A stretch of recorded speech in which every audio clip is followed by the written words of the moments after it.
الرحمن الرحیم. السلام علیکم ملګرو، زه صفی الله زمان یم او نن تاسو موږ سره د اوټ پارامیټر په کنسول اپلیکیشن کې د کوډ اگزامپل سره لولو. ښه، د نن په اوټ پارامیټر کې موږ دغه کوم یو کوډینګ چې کوو هغه زموږ د نن ورځ درس او د نن ورځ موضوع ده. نو اوټ پارامیټر څه کار کوي؟ دا از ریټرن کار کوي چې په یو فنکشن کې موږ ته یو ویلیو ریټرن کوي. نو راځو په نن ورځ درس کې د اوټ پارامیټر باندې خپل هغه کوډینګ ترسره کوو، خپل کوډ لیکو.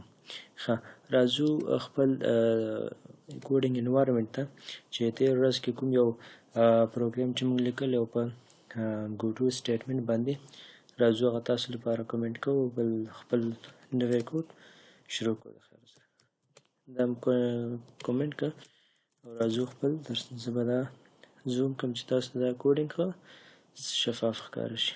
ښه، نو ګورئ دغه اوټ پارامیټر چې دی دا موږ سره په یو فنکشن کې یو ویلیو از ریټرن موږ ته یو ویلیو ریټرن کوي. ښه، رابه زه به یو فنکشن جوړ کړم.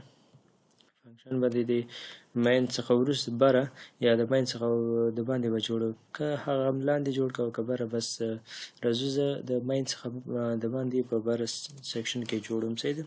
حالا چې دلته موږ سره کوډ هم موجود دی.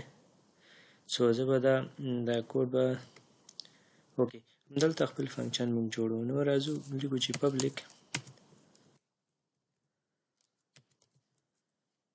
وایډ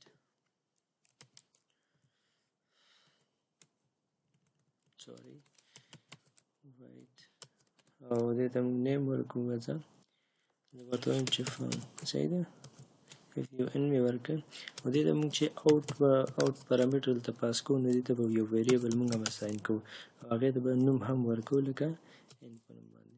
ښه، راځو دلته بریکټ سټارټ کوو. دې دننه موږ لیکو چې کوم یو ویریبل زه اخلم د ان په نوم باندې ان از equal to maybe 10.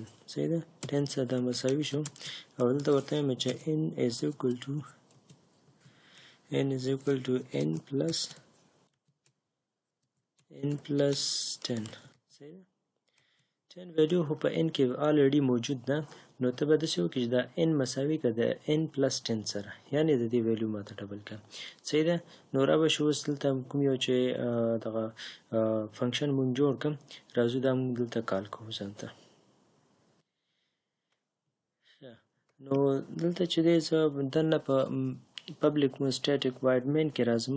دلته ورته زه بل دغه ویلیو بل رالم، ورته وایم چې انټ n is equal to دلته دې ته ویلیو هم اساین کوم. ورته وایم چې n is equal to یو بل ویریبل مې واخیسته. دې ته وایم چې 5 پورې اساین کوم او ورته وایم چې زه ورته دغه خپل د کلاس ابجیکټ راخلم. کله چې غواړې یو فنکشن کال کړې نو د خپل کلاس ابجیکټ به راخلې، لکه زموږ کلاس چې شی دی پروګرام دی که نه، نو د دې کلاس ابجیکټ موږ به راخلو. لکه د دې چې ابجیکټ وانلو نو دا به موږ ته په فنکشن نه راکوي. صحیح ده؟ نو کله چې ابجیکټ راواخیستو نو دا به موږ ته فنکشن اکسس به راکوي موږ ته. صحیح ده؟ سو راځو دلته لیکو چې پروګرام is equal to new program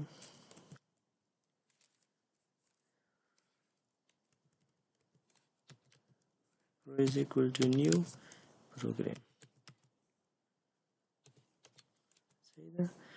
ښه، دا خپل کلاس ابجیکټ مې راواخیستو. زه اوس لیکم چې پرو ډاټ هلته فنکشن راخیستی دی که نه، ګورئ په فنکشن به موږ ته راکوي. صحیح ده؟ نو دغه کلاس ابجیکټ موږ چې راواخیسته نو دلته چې دی اوس موږ کولی شو د دې په واسطه چې دی د خپل دغه فنکشن را کال کړو. صحیح ده؟ د هغې څخه یې کال کړو. نو د کال کولو څخه مخکې زه غواړم چې دلته یو میسج پرنټ کړم او ووایم چې د دې آی ویلیو د مخکې د فنکشن د کال کولو نه څو دی. صحیح ده؟ زه دلته لیکم چې console ډاټ write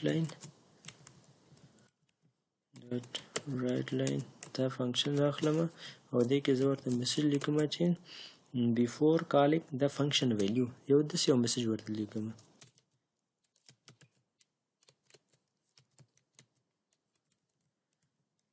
before calling the function before calling the function say that the function the call کول نه مخکې د I د n value به څو say that نو د دې څخه مخکې ګورئ زه دا ورسره د concatenate کوم او ورته یم چې د دې value د دې ماته د هغې نه مخکې د function د call کول نه مخکې را د print کا اول به دا value print کوي او بیا به ورته زه د class object هم چې هغه دغه function ورسره زه access کوم say that نو ډاټ فنکشن به راغلل صحیح ده ځکه چې زموږ فنکشن د fun په نوم باندې وکنه صحیح ده نو دلته اوس زه به ورته اوټ پارامتر کې به څه پاس کوم کنه ورته لیکم چې اوټ کوم ورته همدغه n چې موږ راخسې دا ورته اوټ کړه صحیح ده ښه دا پارامتر هم ورته پاس کړه د اوټ په دغه باندې بس زه دغه کله چې دا فنکشن هم راکال کړه د دې n ویلیو بس معلوموم دلته اوس به ورته یو میسج پرنټ کوم console.writeLine دا فنکشن کال کوم بیا مرته هم دغسې یو میسج لیکم چې after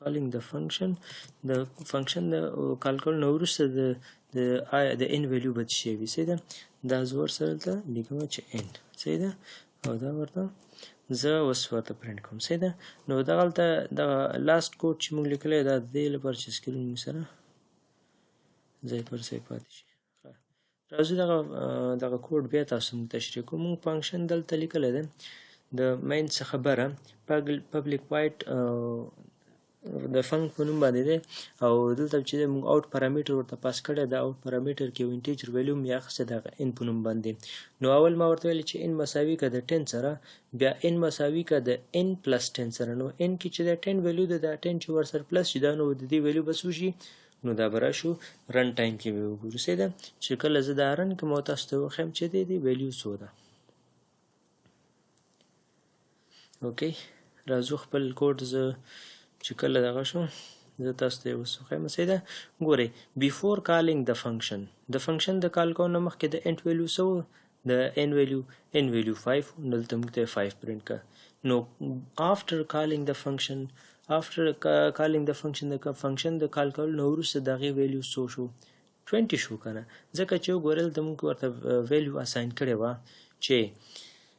چې n مساوي کېږي د 10 سره یو ځل n مساوي د 10 سره شو بیا n هم ورته ویل چې n مساوي که د n پلس 10 سره یعنی n کې چې دی 10 already موجود دی دا 10 بیا ورسره پلس کا او پکې واچوه صحیح ده نو دلته هم چې کله فرست موږ دغه میسج چې پرنټ کړی دی دا before calling the function د فنکشن نه مخکې د دې ویلیو 5 و صحیح ده ته موږ ورته اساین کړی دی صحیح ده سو after کله چې دا فنکشن راکال که او بیا یې میسج پرنټ کړه چې د n ویلیو څو ده نو هغه یې موږ ته وښوده چې شل ده نو اوټ پارامتر هم دا کار کوي چې د یو فنکشن څخه یو ریټرن موږ ته راکوي صحیح ده د یو ویریبل ویلیو موږ ته ریټرن کوي سو دا و زموږ د نن ورځ درس چې موږ په خپل په دې ویډیو کې د اوټ پارامتر ولوسته چې اوټ پارامتر څه کار کوي او د دې وظیفه څه ده او د دې د کوډینګ اگزامپل موږ تاسو ته درکړم نو دا و زموږ نن ورځ درس که چا سره څه پوښتنه یا مشکل وي نو کولی شي کومنټ کې موږ سره شیر کړي او کولی شي چې موږ ته ووایي چې په کوم خاص موضوع باندې موږ ورته ویډیو جوړ کړو سو دا و زموږ نن ورځ درس او ښه ورځ د خدای په امان